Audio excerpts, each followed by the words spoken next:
At first we are open Google Chrome browser and search remove BC.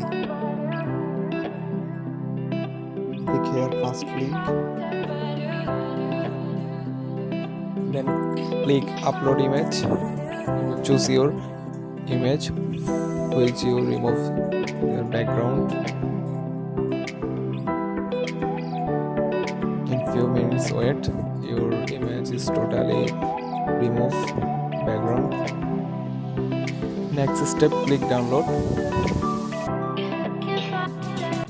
Now open pixellab Android application.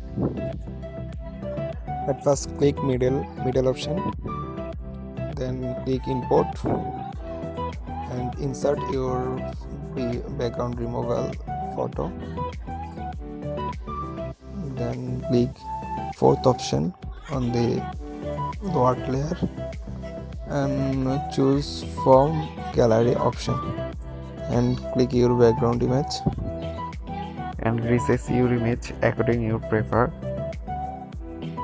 Next click color adjustment option, some saturation and highlights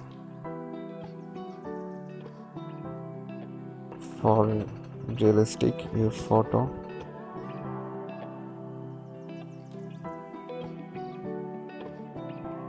And save your final image. Hopefully you like this video. Please like, comment, follow and subscribe. Thanks for watching video.